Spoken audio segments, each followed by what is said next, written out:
اخطر مدير ممكن تشتغل معاه مش اللي بيكره المندوب الضعيف، اخطر مدير هو اللي بيبدا يخاف من المندوب الشاطر. عندك مندوب ارقامه كويسه، بيعرف يتعامل مع العملاء، بيحل مشاكل وتقاريره مظبوطه، وباقي الفريق بيرجع له لما بتحصل مشكله والاداره بدات تاخد بالها منه. المفروض بقى المدير يعمل ايه؟ يطوره، يديله مسؤوليات اكبر، يعلمه اللي ناقص عنده، ويجهزه للخطوه اللي بعدها. لكن احيانا بيحصل العكس، بيبدا المدير يقلل فرصه، ما يديلهوش مسؤوليات جديده، يخليه بعيد عن الاجتماعات او المشاريع المهمه. ولما تيجي فرصه ظهور او ترقيه تلاقي الكلام من مديره ده لسه بدري عليه. طب ليه؟ لان المدير الضعيف بدل ما يشوف ان في حد قوي في فريقه بيبدا يشوفه كانه منافس، وده اخطر تفكير ممكن يحصل في اي اداره. لان نجاحك كمدير مش انك تبقى اقوى شخص في الفريق، نجاحك انك تبني ناس ممكن في يوم من الايام يبقوا اقوى منك. ولو كل ما يظهر حد مميز تبدا تخاف منه، انت كده مش بتحافظ على مكانك،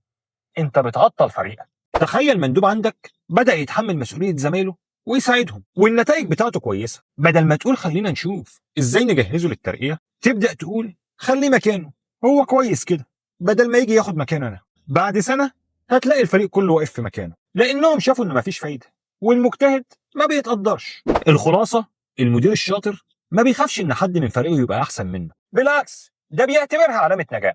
لان لو انت بنيت شخص يقدر ياخد مكانك، انت كده ما خسرتش مكانك، انت اثبتت انك جاهز لمكان اكبر منه. قول لي بقى، لو انت مدير ايه اول مسؤوليه تديها لمندوب مميز عندك عشان تختبره وتطوره؟ ولو انت مندوب ايه اكتر حاجه المدير ممكن يعملها عشان تحس انه بيدعم تطورك فعلا؟ اكتب لي رايك في التعليقات.